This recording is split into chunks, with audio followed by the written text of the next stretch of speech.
Hello everyone, in this video I'll be showing you a Mystic build guide in Baldur's Gate 3. So the Mystic is a modded class that was added with patch 7. It's in the mod manager, so you can literally just download this and go right to playing with it. What's cool is you can get some really interesting builds because you can focus around different damage types. And for this one we're going to be focusing on fire and radiant damage. So with this we have some pretty cool spells. We can literally flame on with our fire form here, and this literally turns us into Johnny Storm. This is super cool, and it'll deal fire damage in an area around us at the end of each turn, so you do have to watch it because you can hurt your teammates with this one, but you have a really cool fire form here, which deals damage in a 3-meter radius. We can also summon a fire elemental, and yeah, this is a really fun one. So I'll be showing you the full build guide here, and we're going to be focusing on radiant damage as well as fire damage. So you need to be careful with this because it hits a huge area of effect, but you do get a lot of really cool options. So with this, we're going to be playing as the Mystic, which you can download from the mod manager itself. I also highly recommend getting the extended version of this, so there's 2 different ones we can add in. For our Psionic talents, I go with Energy Beam because we can do this as a fire, but you can also make it lightning or cold if water's set up, so you do have a very versatile option. Mind Thrust is psychic damage, but that's another good option. You can also go with Mind Slam.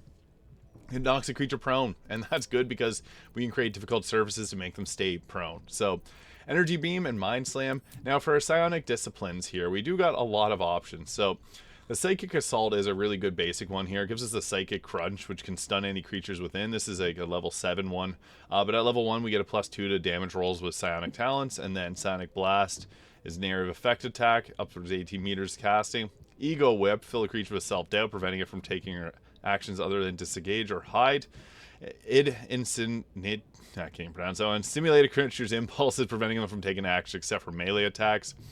Psychic Blast hits in a huge cone, and it's kind of like Cone of Cold for psychic damage, so upwards of 128 damage if you have the Resonant Stone. And then we got Psychic Crush there, hitting in a huge area. So I really like the Psychic Attack. We also have things like the Psionic Weapon, so if you want to go with that, you could also go that route, but it's more so focused on like going with weapons itself. This is another good choice, the Psionic Disruption, which gives us Distracting Haze, which blocks a creature's move or visibility. It's basically a cloud, the darkness spell basically with psychic damage. Mindstorm will give disadvantage on saving throws till the end of the turn, which is another great choice, but getting this early is a good choice because the psychic damage is not resisted by anything really. Now for our subclass, I do think that it's good to go with the Order of the Immortal. It's just the strongest. Order of the Avatar is another good choice, which will give us medium armor and shield proficiency. So you can go this route if you don't have shield proficiencies. I'm playing as a half-elf drow, so we do have shield proficiencies there. So I like the Order of the Immortal because it adds our Constitution modifier to our armor class. So that's obviously really powerful. We do get to pick 2 more of the Immortal disciplines, so there's certain ones that'll be underneath this here. So you could also go with like the Psionic Restoration here, which will give heals, Death Ward, things like that. So pretty nice, and it uses your intelligence for the casting there. Titanic Presence gives you things to jump around with. It's more so focused on going with like a physical build.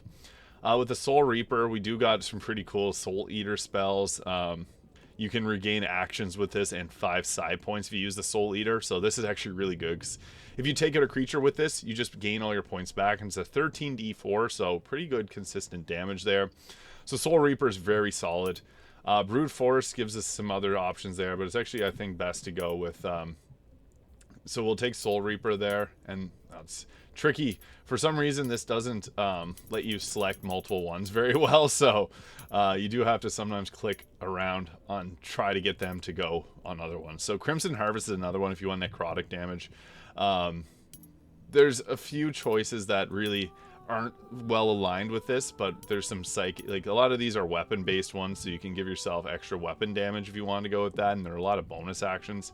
But I also like going with just the Crimson Harvest to kind of go with this, like, it's radiant, but undead spells fit alongside it very well, because that's how, like, not just necromancers, but clerics go about their spells.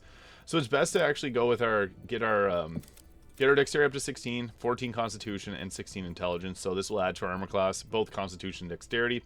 But dexterity will give us initiative as well. So, oops, I destroyed that with the fire presence.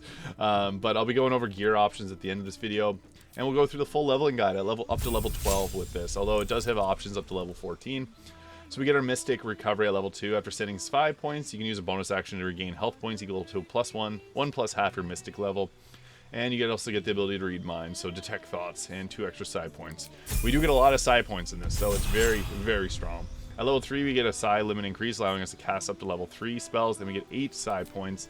And for the psionic talent, Mind Thrust is really good. Mystic Hand is like a mage hand, so you can go with that. So that's one we can select there. Now, it's good to actually add in I like the Mastery of Light and Darkness here, giving us ability to do some like darkness. So there's a darkness spell. We also get light, so we can give it's like fairy fire almost.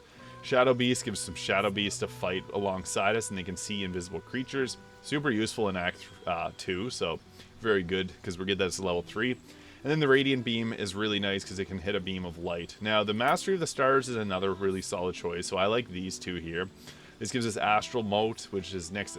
It's basically like the Guiding Bolt attack. Moonlight, which turns people to makes it so that enemies can't go invisible.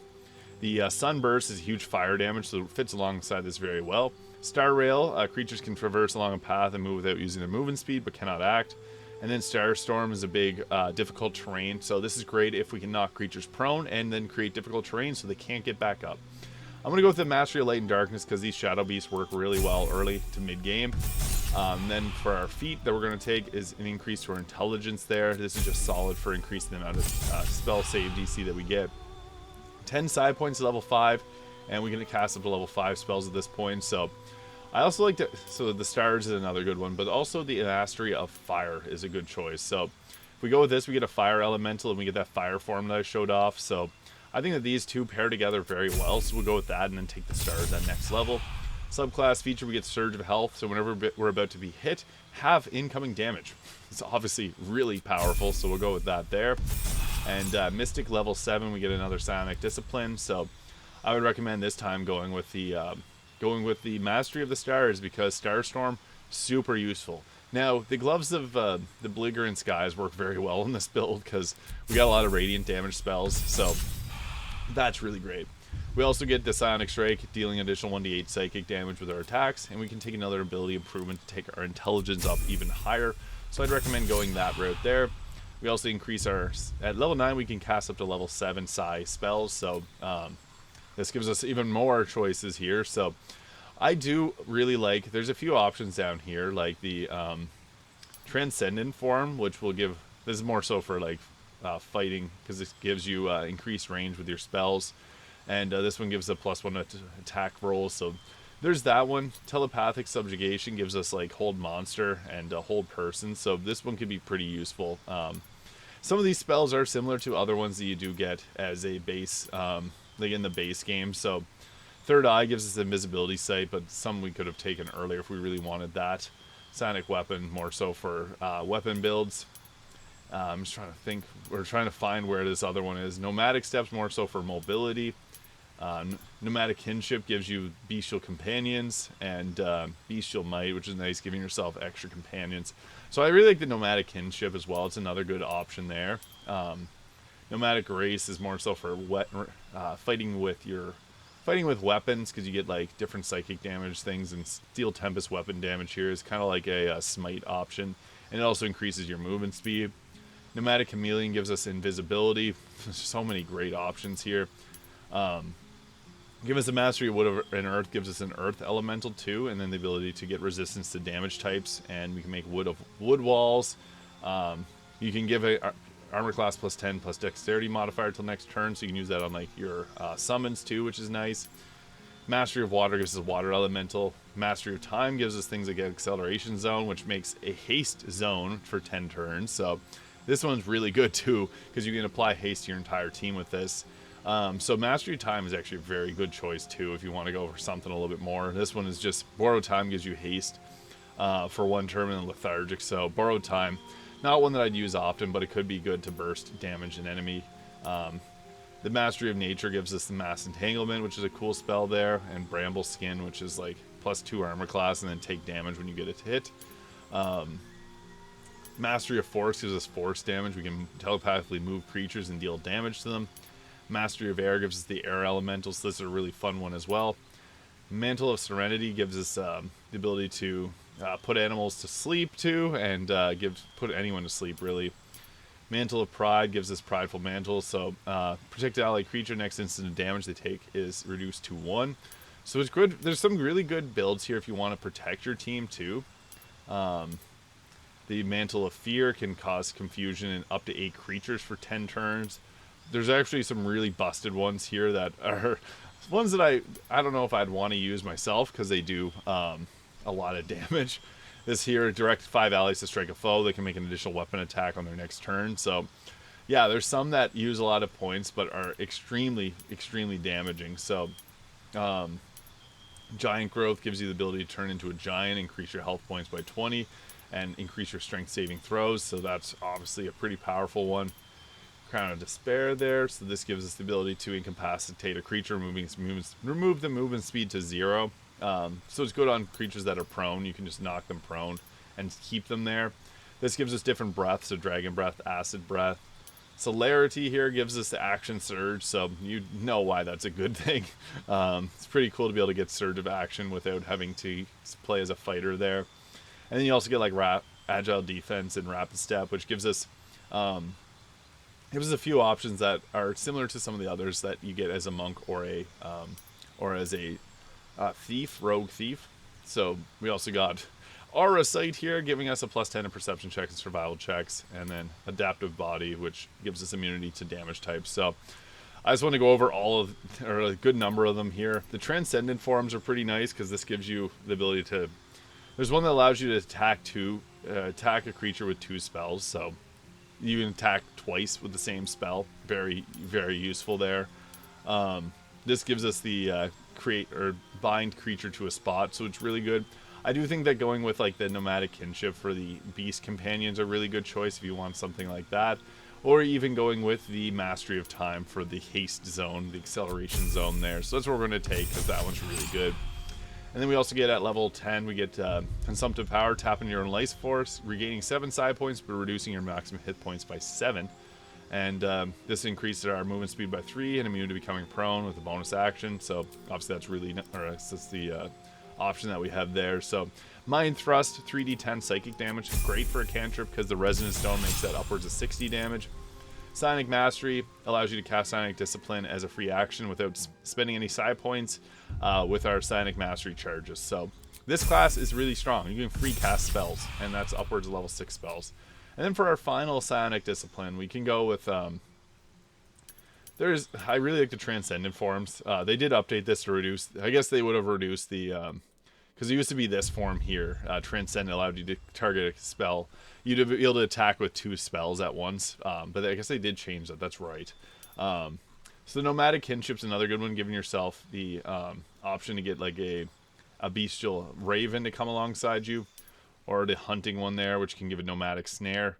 So I like that, but even like going with one of the further options here, Mastery of Weather gives us things like Lightning Leap, which is cool for moving around, Thunderclap. Doesn't fit alongside a Radiant build here, but it's another cool option if you want something like that.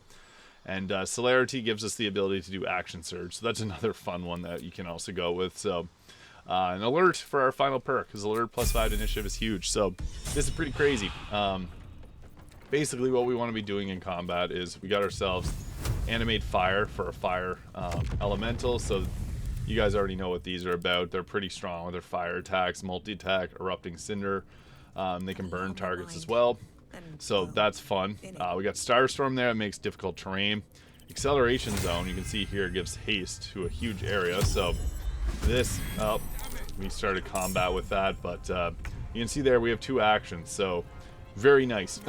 There's a lot of damage that we can do with this, so you can see here we move even faster with this in the Acceleration Zone. Advantage on Dexterity saving throws, movement speed double. I'll go over basically what we want to roll with. I took the cloak off there, but with the cloak we would have 28 armor class. Hellrider Longbow for +3 to initiative. Mark of Heshker for some spells that we can't normally cast. Evasive Shoes there for +1 armor class. Gloves of the Belligerent Skies to put reverberation on the target, although we can swap it out for Boots of Stormy Clamor as well. Wave Mother's Robe for Creator Destroy Water. I really just went with that because that gives us a nice armor class of 27. Alongside our Amulet of Greater Health and Ring of Protection. Snowburst Ring, but I meant to swap that one out. And the Hood of the Weave, giving +2 to spell save DC, spell attack rolls. So typically what we want to be doing in combat is we got a lot of Really powerful spells, and we also have things that can really screw up enemies with like Sunburst. We got Detonation there. We got our Fire Elementals. And the cool thing is you can upcast a lot of these. So if you want to go with like the Detonation there hits in a huge area. Combustion, we can do upwards of 70 damage with that. Astral Mote can go upwards of 56 damage. We can go with our Starstorm there, which will create... This is a concentration, but it would cause extra damage in the area. So we got some choices here. So we can go with like our Detonation spell, or we can even use our Fire Form for extra damage. Soul Eater is pretty good too, because this will give us our psi points back, which is awesome. Soul Harvest giving us half of its hit points back as damage. So if we were to attack someone there with that, we'll cast a counter spell. Frig. So normally we would have hit with that, and if we would have taken out the enemy, we would have dealt a bunch of damage there, but they had other plans for that. Detonation is a pretty fun spell, or even Combustion here for single target fire damage. So that hits quite hard, and then we also got our Surge of Action there, giving us another action point, or another option to attack with. So Psychic Blast being a pretty powerful spell too. This is a good one because it hits really hard, and we were able to cause... Yeah, we made him run away. So with this Psychic Blast, you can cause...